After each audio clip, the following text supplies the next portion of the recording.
All right, we're gonna go over the trades we took today. It was some silly reading. I'm okay with this loss on the swing high first entry, second entry, going short there. We were supposed to go short up in these highs, but it was just unfortunate. Yeah, I'm okay with that loss. But now we have a swing low first entry, second entry, another looking spike sort of thing. That's pretty much a spike. It's only 3 bars really. But we can imagine people still chasing this overall spike, and so people are going to keep going long here. So yeah, so shorting here is actually the best option because people are still chasing the spike, which is this guy, and people are still trying to chase it in that direction.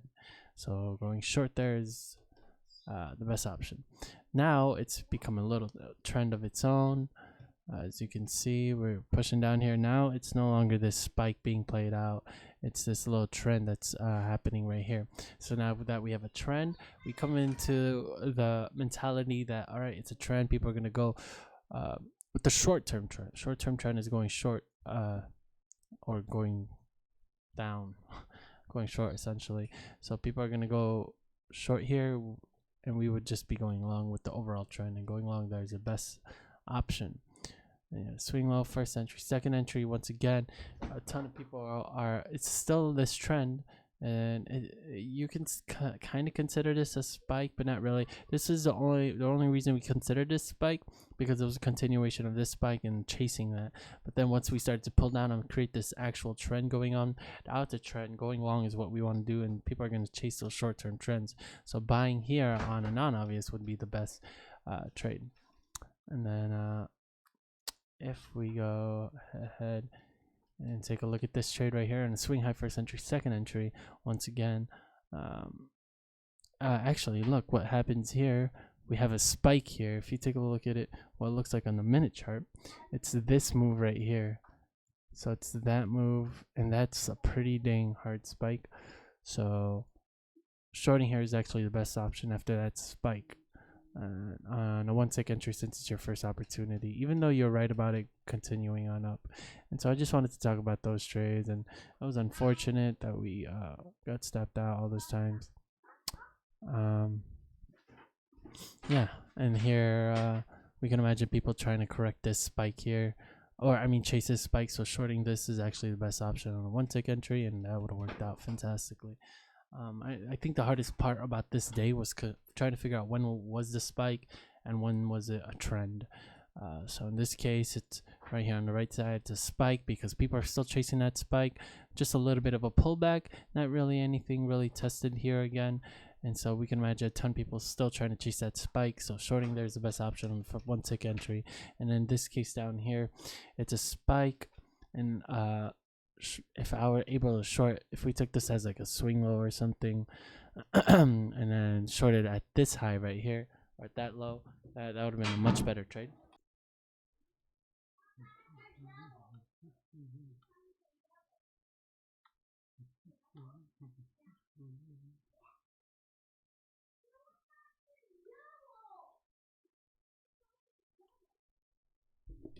So something we have to take into consideration here. That one was a pretty easy trade, so we don't really have to talk too much about it. It was just a double bottom first entry, second entry, going with the short-term trend.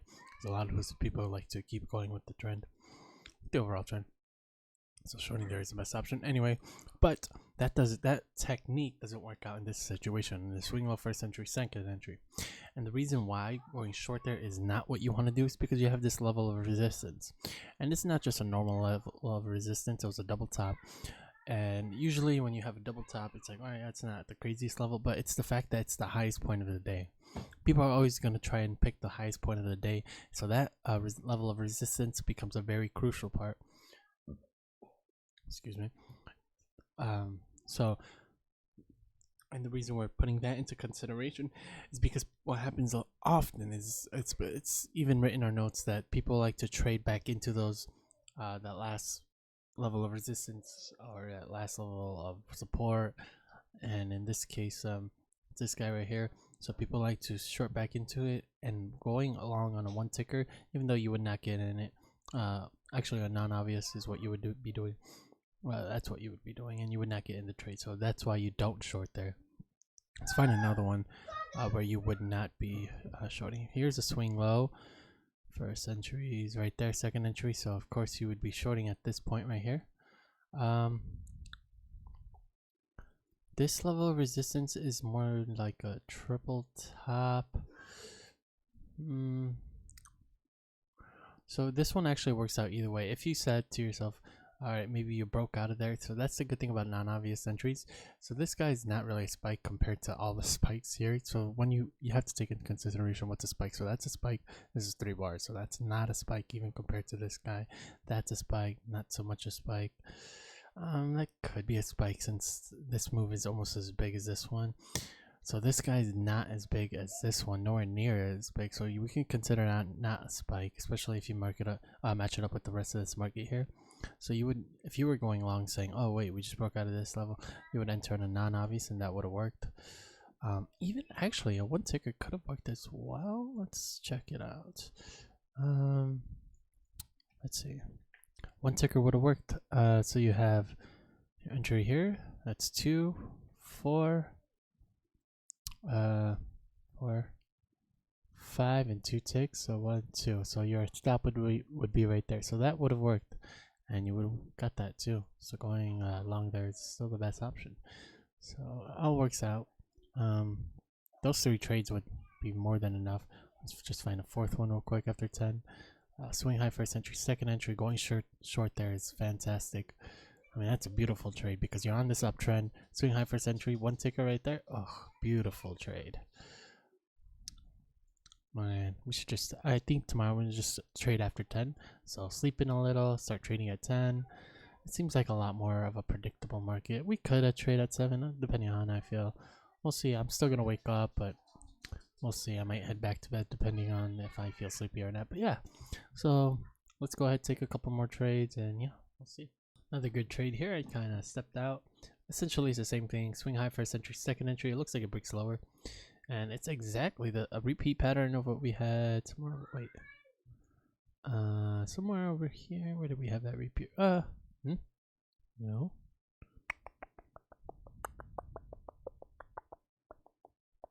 Wait, what? Huh? Oh, the first one, right? Swing high first. Somewhere over here, swing high first entry, second entry. Great entry right there. Essentially the same thing. Yeah. Pretty good trade. Pretty good trading, fellas, friends.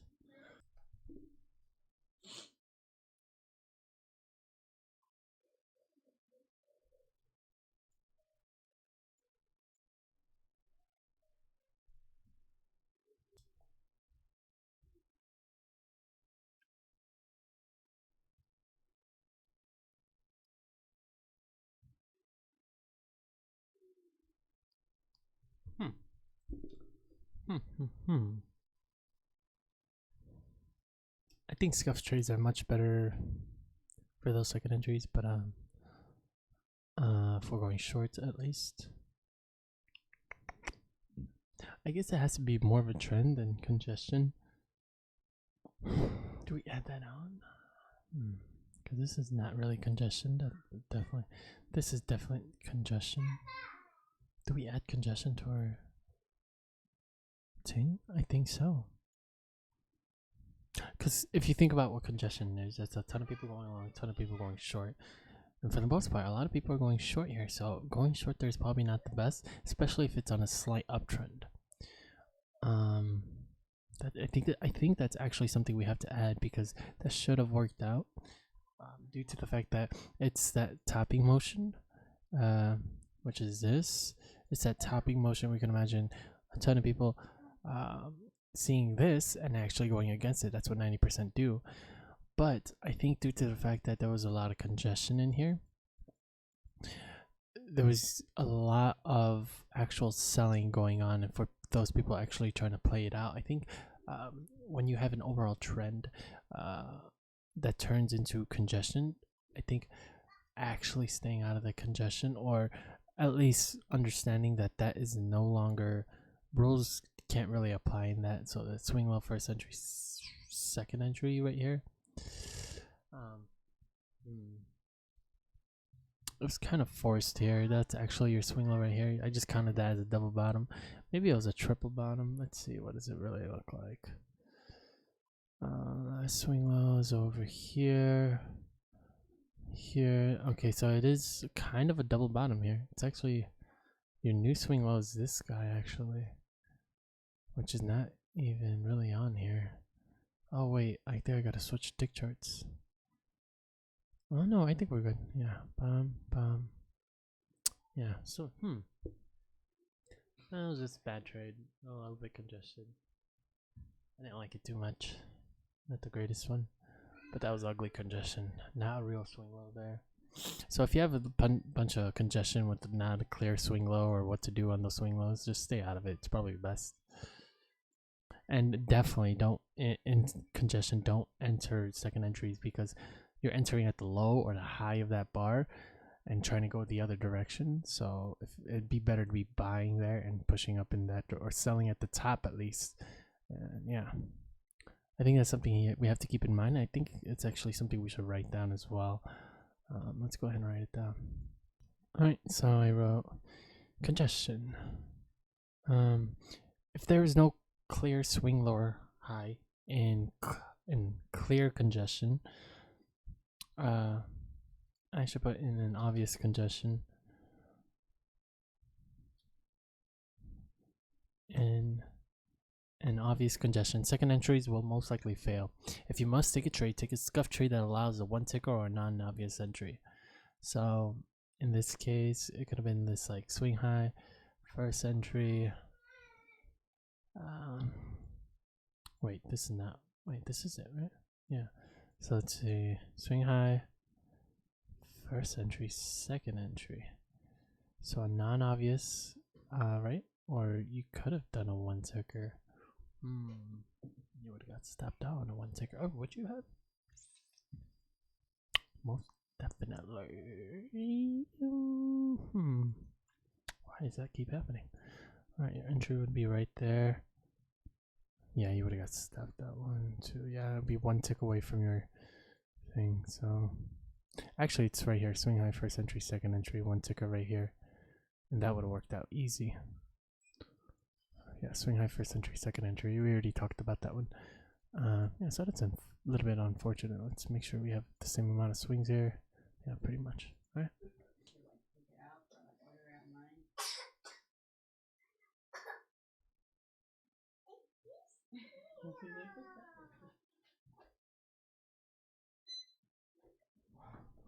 Non-obvious entry should have been better.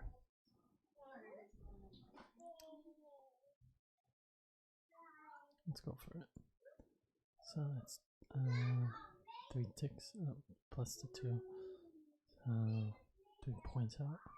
Looks like it's gonna work out either way.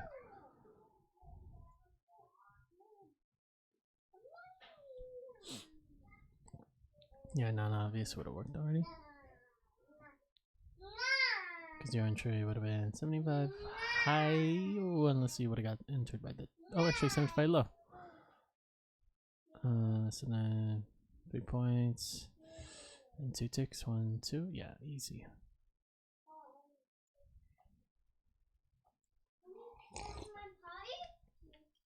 Just had FOMO. 2 days. 2 more days.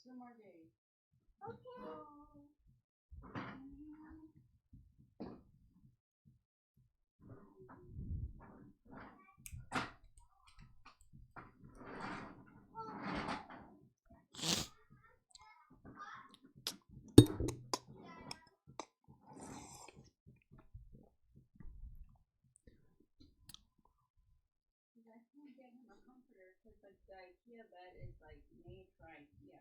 There's no. Nice. So one ticker works, but non-obvious would have been the best trade. I just said FOMO and did the one ticker, but obviously a non-obvious was the best trade because you get in just by a couple of ticks, and you would have got that scalp a long time ago. So you go for the short because it's an overall uptrend, and we can imagine these people still trying to go long here, trying to continue the trend and try to stop everybody out from picking tops. So yeah, good trade. Alright, not much going on here. Another swing high, first entry, second entry. Non-obvious trade works out there. Wait, 75 low. Yeah, perfect. Gets you just by the tick and gets you more than enough than the scalp. And yeah, besides that, there's nothing else. Swing high first entry, second entry since the last trade. Yeah, so yeah, unless you did a swing low first entry, second entry short, that's also a very good trade. It's not a spike. It's just a big move in that direction. Cheap with the scissors. And yeah, that's about it. Alright, missed the trade, but a swing low, first entry, second entry short would have been great there.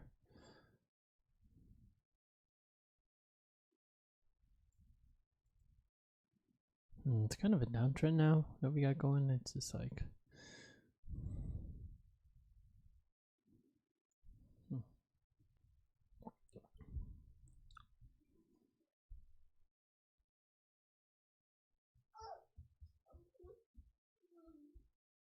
what? Beautiful. Yes, mommy. I'm gonna show you something cool, Dado. Me? Yeah. Me? The sun is bigger than all of them. Are you cereal? Look, let me say something. Chocolate. Ah! Alright, let's go. Alright, so becomes a downtrend, and you get this pattern here, which was this topping pattern. And once that was over with, then you kind of get this little bottoming pattern here. So we can imagine a ton of people going along with this, or going short with it, in this direction. And yeah, and so you got the swing high, first entry, second entry,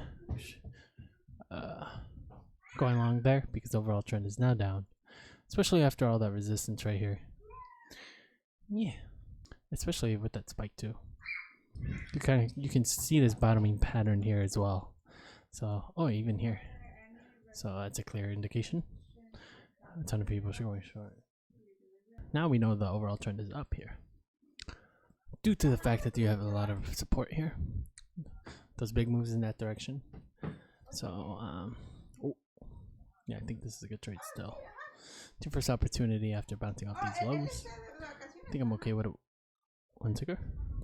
This turns into a spike. We know to still stay short. Dang, came up real quick. Actually, it looks like an overall downtrend now. If you take a look at this. Somebody come take a look at this. But I think people are still going long.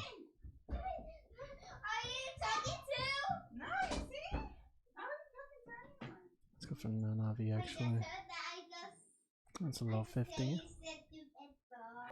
said tomorrow to take him to Target and to get him whatever he wants, and then how much Nate spends on the toys to tell him so he could send me the money. Gotcha. So tomorrow is the mission to take him to. And today is the mission to order the food. For you to drop off the packages, for you and to go to schedule my dentist appointment. To schedule your dentist appointment, and for you to go to Cermak and order the Cermak. Order the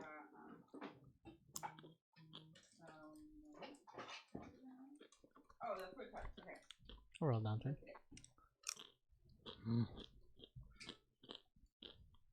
Alright, we could take a quick look at these trades real quick. I kind of missed them all. No new swing low, unfortunately. Swing high first entry, second entry, non-obvious entry? Question mark. Let's give it a shot and see what happens if we were to take it. I actually don't know. I know there was another trade I was looking at, but I'm not sure if it was this one or here. So 50 high. So 50 low would be entry. Obviously, you would not get stopped out quite yet, and you would have got it. You could take a non-obvious because you're coming to the high right here again. You test it again and test it again, so a non-obvious entry, of course. You wouldn't say it's your first opportunity because that high is like pretty dang consistent, especially after that second test. You look at it across and it's like perfect, almost. Then you have a swing low first entry, second entry. You can second entry short right there if you were able to after that first trade. And it looks like overall trend is still up. So a non-obvious entry here. This is the one I was looking at, and I think this one works out if I'm correct. A non-obvious entry, so a high 25 is what our entry is. It would not get us in the trade yet. All right, you're in the trade, and I think actually we get stopped out for sure here. Yeah, so that's the one I was looking at, and we get stopped out. So your entry would be so that's a low 25, a high 25, which is right here. Get in the trade. It's 2, 4, 5. Yeah, more than a stop out there. So unless you were looking at this as a downtrend, which is a little bit difficult too, especially at this point since the overall trend is up. Yeah, I would have shorted there. Actually, you know what you can actually look at? If you take a look at this, that's kind of a spike there. If you look at this as swing low first entry, second entry, you could short go long there potentially and still not get stopped out, saying this would be your signal bar. Let's see, that's a that's a high 50, so that's 2, 4, 5, 50 low plus 2 ticks. Yeah, you would not get stopped at any point if you did even a 1 ticker there, because that's a spike and people like to trade those spikes back. So that's a spike down. And if you look at that guy, we can imagine a ton of people. Actually, those guys would have got stopped out already. So yeah, this trade is a little difficult one, even though you are correct about going short. It's just unfortunate. Unless you were supposed to switch here. Let's see what it looks like here, because in this case it's a little bit different. You still get stopped out. Your entry is even worse. On a swing high first entry, second entry, it's a spike down. I don't know. You could say the overall trend is down if you take a look at it like using the lows or something like that. If you were at this point, you could say, all right, we're going sideways. We just came off the highs. That's pretty good amount of support. So we're probably pushing in this way. Overall direction is this way. So buying is actually the better option. You could have just said that. Because we just barely broke out of there and started pushing back. So the overall trend could be potentially in the other direction here. Yeah. Something clicked in the bathroom while I was pooping. What creates a downtrend? In this specific case, well, okay, let's pull back. What creates a downtrend? What creates a trend? A downtrend is created when there is a specific amount of people, usually 90% of people, who are trying to go long. That's what creates a downtrend, and even more than 99% usually if everybody thinks it's going up. So in this case, so that becomes a spike in that case. This, if you look at this market right here, once you break above that high, what do you think everybody's thinking? Everybody's thinking, especially since you've been on this crazy uptrend, everybody's thinking you're going to continue going long. Once you start creating that motion down there, everybody's still trying to go long and trying to push the market up, which can create a downtrend. So the fact that everybody still thinks it's going long can create a downtrend after that. So you can actually view this as a downtrend due to the fact that there's so many people thinking that there's going to be a long here. So after you had that first swing, you can imagine, all right, there's got to be a trend here due to the fact that a ton of people think this is going long. So since it's created a downtrend, you want to go with the short-term trend. So you go along there. It's just a little thing I had. I think so. Then, because downtrends are created because a lot of people are trying to go long. Uptrends are created because a lot of people are still trying to go short. That's what creates that. So it's just something to think about, I think. And hopefully we can apply that to something, because I think practicality is what is hopefully going to really help us. So far, practicality has benefited us. Yeah, I think practicality is important, and I think anyway. Yeah.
Alright, she's asleep. Swing low first entry, second entry. Your actual signal bar is this guy, so the better entry would have been a little bit better. The swing low first entry, second entry, non-obvious entry. And you're just buying because it's overall downtrend. It's an easy trade, a non-obvious, of course. Yeah, good trade. But you know what? I think I'm gonna cut it short today. Actually, let's go all the way to 2, because why the heck not?